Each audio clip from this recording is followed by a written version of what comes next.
Ever get those late night urges to like scroll through career websites? Oh, yeah. You know, the ones that make you go, what if? Yeah. Well, I had one of those nights recently. Okay.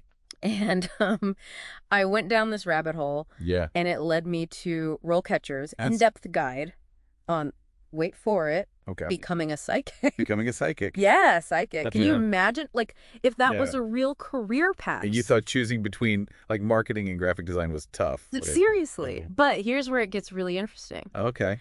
They've laid out this psychic career path. Right. Like, it's a regular 9 to 5 Wow. with stages and skills to master and Interesting. the whole shebang. Wow. Okay. So they've really structured it. Buckle up, Yeah. because we're about to deep dive into the surprisingly structured world of professional psychics. That's fascinating.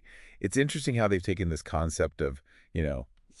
intuition and extrasensory perception and presented it as this like tangible career choice. You know, like you could see that listed on like a job board or something. Like, there's a whole business model here. It sounds like it, yeah. But before we get ahead of ourselves, let's address the elephant in the room. Okay.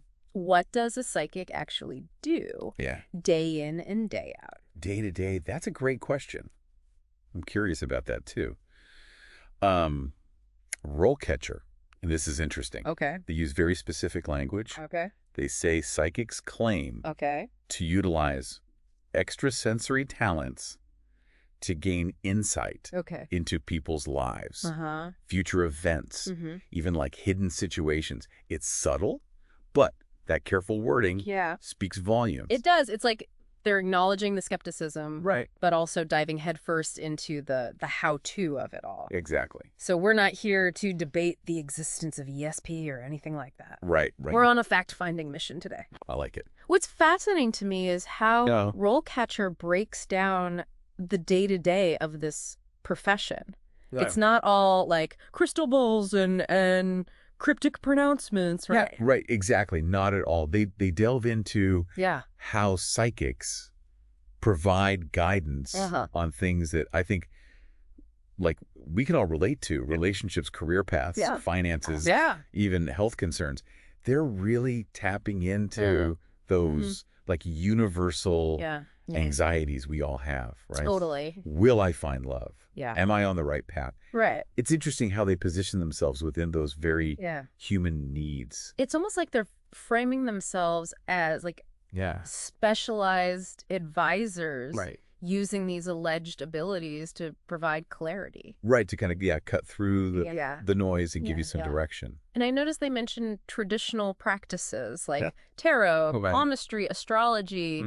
Is that about that? Yeah. Adding a tangible element. Yes, absolutely. I think these tools provide a framework, a structure that even skeptics can like recognize. Okay. It's like the difference between a therapist having like a notepad versus a dream journal. Right. The notepad just feels more kind of concrete. Right, right. Even if the dream journal might hold deeper insights. Oh, that's a great analogy. That's true. It makes you wonder if it's as much about managing client expectations as it is about tapping into the mystical. I think so too. So what's the deal with this whole apprenticeship thing? Okay. Are we talking about inheriting a crystal ball from your like psychic grandmother, or like how does this work?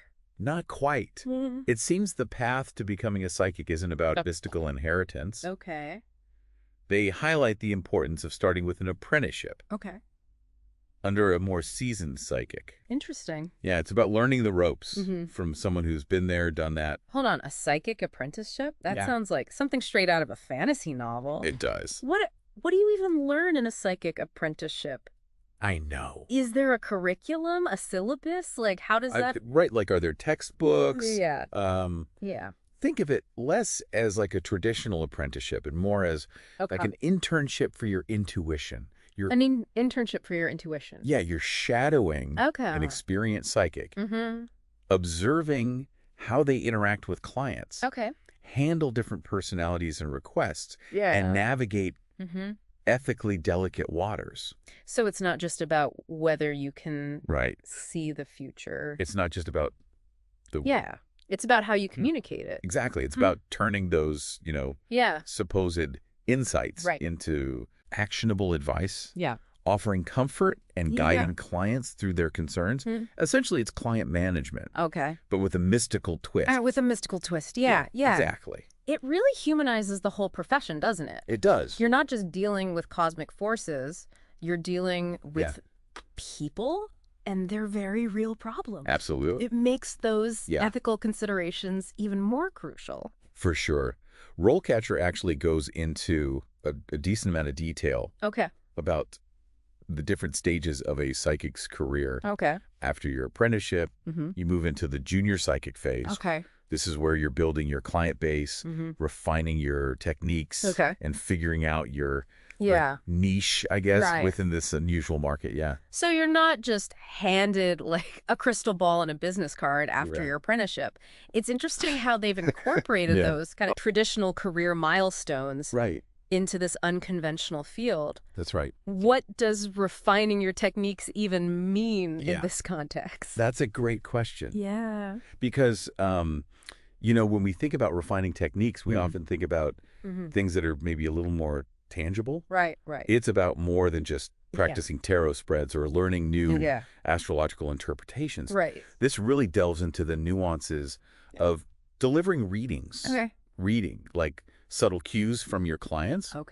And framing predictions in a way that kind of empowers rather than overwhelms. Right. Yeah. It's about honing that balance between empathy and those kind of supposedly extraordinary abilities, right? That sounds like there's a lot of psychology involved. Yeah, for sure. Understanding how people process information. Right. And how to guide them through these sensitive topics. Absolutely. It makes you wonder, like, can anyone develop these abilities? Or is there a certain something you need to have to like, do you have to be to succeed? Born with it? Yeah. Or can you kind of learn it? That's a great question. Right.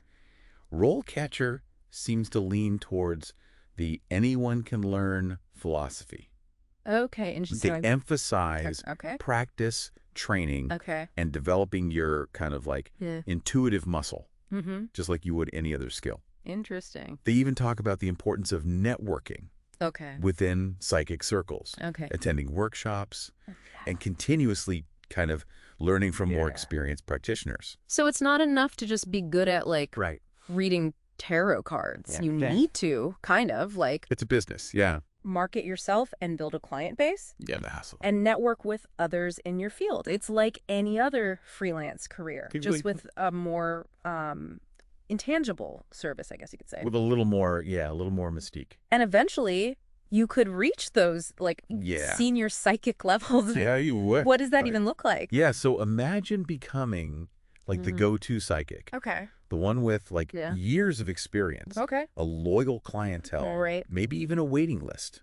Wow. You might specialize in a particular area, develop your own kind of unique approach to readings, or even start mentoring aspiring psychics yourself, passing on your knowledge and insights to the next generation. Wow. So you could build like a whole brand around your psychic abilities. It's like you become the kind of like Oprah of psychics. You have your own school. You have your own like slew of other psychics that you've kind of brought up. Right. Right. Yeah. It really reframes that whole mystic advisor trope, doesn't it? Yes. And throughout all of this, RoleCatcher keeps coming back to the importance of ethics. Okay. Especially in an industry that's kind of largely unregulated. That's a point they emphasize repeatedly, isn't it? They do, What specific ethical considerations do they highlight? So, first and foremost, client confidentiality. Okay.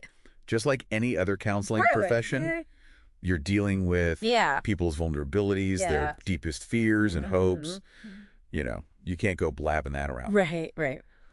Of course, yeah. They also talk about, like, setting realistic expectations. Right. Not making promises you can't keep. And recognizing when a client's needs might be better served by, like, a different professional. Right.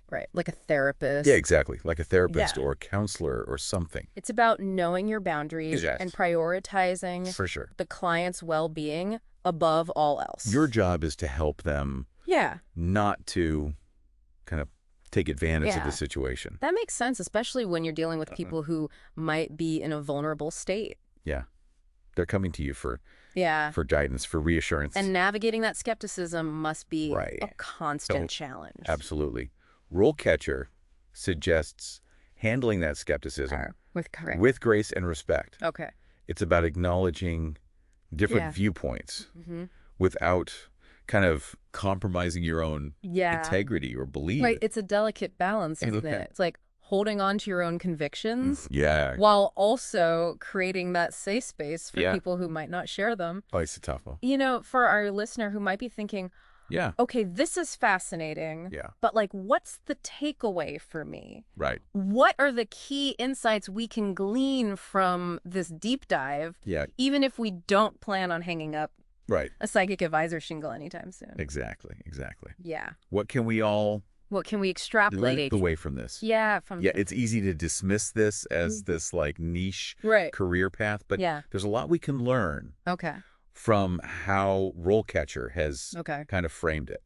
The emphasis on empathy, active listening, building like genuine connections. Those are all like universally valuable skills. Regardless of your profession. Regardless of what you do, It's like they've taken the core principles of good communication and client interaction. Absolutely. And applied them to this unconventional field. Unconventional field. Right. That's exactly. Right. And that whole idea of like honing your intuition, trusting your gut feeling. Right.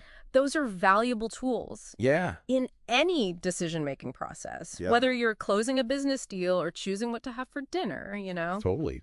It's about tapping into that inner wisdom we all possess, even if we don't always acknowledge it. That's right. And beyond the like practical skills, this deep dive sparks some fascinating questions about the nature of intuition, the power of belief, the ways we seek. How we find meaning in a kind of sometimes chaotic world. Exactly. It's like that saying, the universe whispers before it shouts. Maybe we all have a little bit of that psychic potential within us. That's right. Even if it's not about predicting the winning lottery numbers, you know? Exactly. And who knows?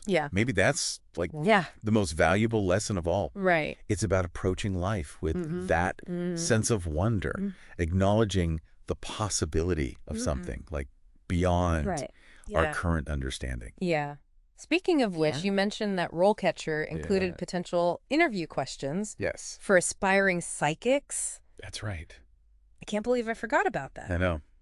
It's like, can you imagine prepping? Imagine prepping. Talk about a mind-bending experience. I know, right? What kind of questions are we even talking about here? Okay, so don't worry. Okay. It's not about like guessing the interviewer's star sign or anything like that. Okay. It's not like a test of your abilities. Right. Instead of focusing on like proving those abilities, the questions center around how a potential psychic would handle real world situations. Things like dealing with skeptical clients. Managing ethical dilemmas. Or setting boundaries in client relationships. So it's less about can you move this object with your mind? Right. And more about how do you respond to someone who doubts your every word? Exactly. And I think what's so interesting about that is it really highlights the human element of this profession. Right? The importance of empathy, communication, ethical conduct. It's those qualities that truly make or break. It's funny because those are the things that make or break any career, really. It's not always about the technical skills. That's about how you deal with people. How you, how you show up. That's such a good point. It's like they're saying, okay, even if you can tap into this unseen world, you still need to navigate the very real world of client expectations, professional boundaries. Right. It's like having superpowers, but also needing to like do your taxes. And like show up on time. Exactly. It adds a whole other layer of complexity to this career path, doesn't it? It does. And you know, I was thinking about this. For those of us who might be a little more kind of grounded. Yes, thank you. In the tangible. It offers a fascinating perspective on our own career journeys. You know, think about it. Those interview questions. as unconventional as they seem, they force a level of introspection that most of us rarely engage in. Right. We don't ask ourselves those questions. Right. Like, when was the last time you sat down and thought, okay, wait, what's my approach? Yeah. What's my approach to handling a skeptical client? What are my ethics? Yes. Yeah. Exactly. Yeah. It makes you really think. It does. About how you show up. In the world. Yeah. This whole deep dive has been surprisingly insightful. It has, hasn't it? Who knew a career guide for psychics could offer so much food for thought? I know. About communication and ethics and the power of intuition. Yeah. Even for us non-psychics. Exactly. We can all use a little bit more intuition in our lives, right? It's true. It's true. It's a good reminder. Yeah. That sometimes the most unexpected paths lead to the most profound discoveries. It's about approaching life with curiosity. Yes. 100%. Yeah. That's what it's all about. Seeking those aha moments wherever we can find them. Love that. No. Well said. Thank you. It's like we've peeked behind the curtain of not just the psychic profession, but also into like the human desire for connection and guidance. Yeah. And maybe even a little bit of magic in our lives. A little bit of magic, absolutely. And whether you approach that with like a healthy dose of skepticism or an open mind, it's those questions, those what ifs. It's the curiosity that keep us engaged and learning. 100%. So as we wrap up this deep dive into the world of professional psychics, here's a final thought for our listeners. Love it. The next time you're faced with a tough decision, a career crossroads, or even just a moment of uncertainty, take a moment to tune into your own intuition. You might be surprised by the wisdom you find there. Such a good point. And hey, who knows? Maybe you have a hidden talent for reading tea leaves or interpreting dreams. There you go. Give it a try. Until next time. Yes. Stay curious. Keep exploring. Keep exploring. And remember, the most fascinating journeys are often the ones we least expect. Yes. I love that. Beautiful.